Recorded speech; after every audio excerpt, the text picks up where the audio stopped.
Here we are. Well, I'm down at the park. It's about 7 or 8 blocks from my house. And you can't see as well as the pictures show, but it's been snowing like crazy out here. We didn't expect to get any actual, well, this might give you,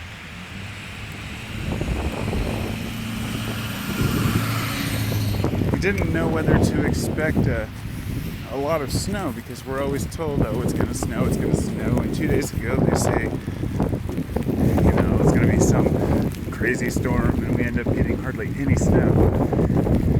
And then tonight it was a maybe, out of the blue, bam, it just starts snowing like crazy. I'm sorry, you can't see anything on the video, but really this is kind of a Carpo after dark. I just ran a few blocks with my dog, which is funny because I hardly ever run. And I remember in the past there have been times in my life when I was so out of shape I didn't even realize it. And I couldn't regain my breath for a while, And I have pretty good lungs. But I just instantly regained my breath after that run, and I thought, is it cordyceps? And it sounds silly, but cordyceps mushrooms have been known to increase the absorption rate of oxygen in the lungs. And I'm just learning about all these things too.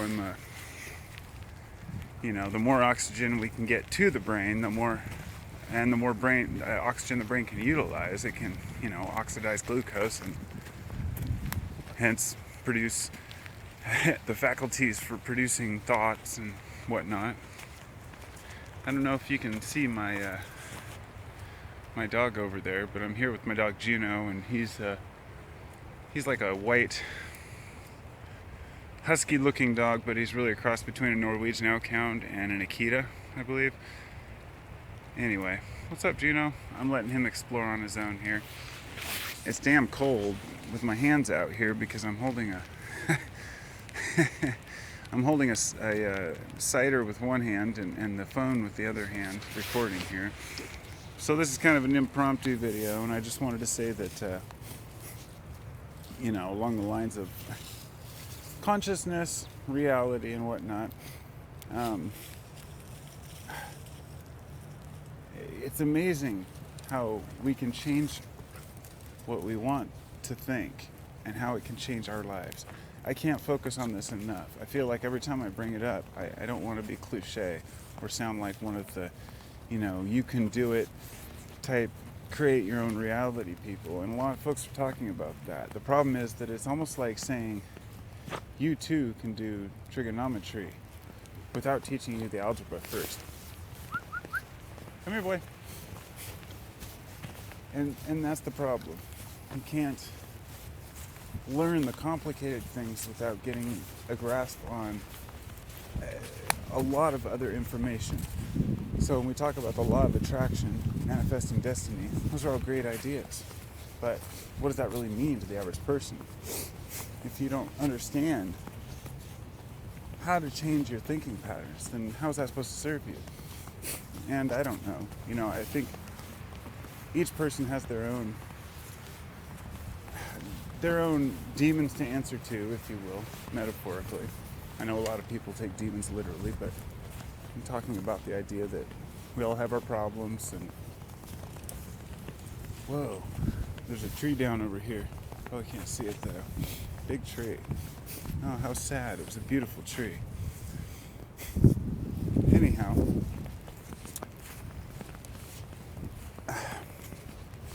we really do create our own realities, but it takes time. It's not about changing your mind tomorrow and saying, I'm going to feel this way, and I'm going to be this way. It's about saying, I want to be this way, I want to feel this way. How do I get there?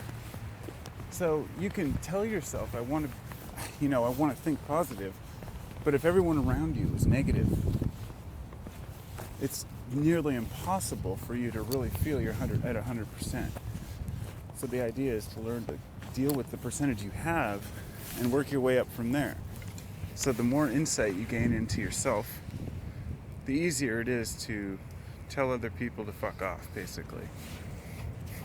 Because you have to really know yourself in order to be able to tell people, hey, I don't want to deal with you in my life. And it's hard to do sometimes because we have friends that hold us back. We choose to abandon them in a way, but it's not that. And that's how they may make us feel. But the fact is, we're abandoning, we're not abandoning them, we're abandoning the problems that come with associating with people who may bring us down.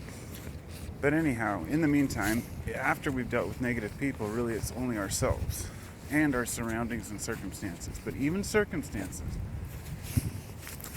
can be overlooked as long as a person has the basic needs met.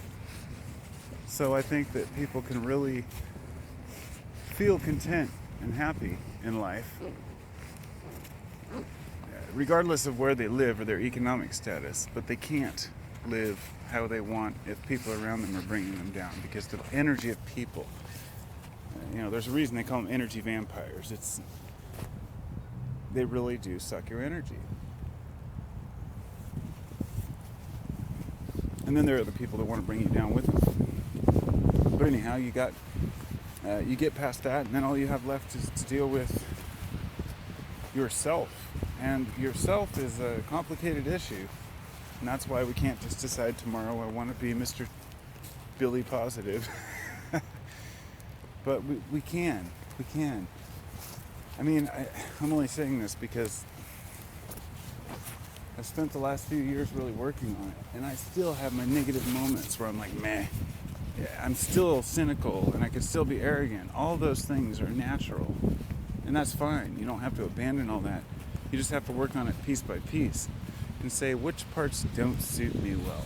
Which parts of myself and my personality, make others meh towards me. So, to each his own. I've offered a few moments of random thoughts, and I think now I'm going to go back out into the real world. Looks like it's still snowing pretty good over there.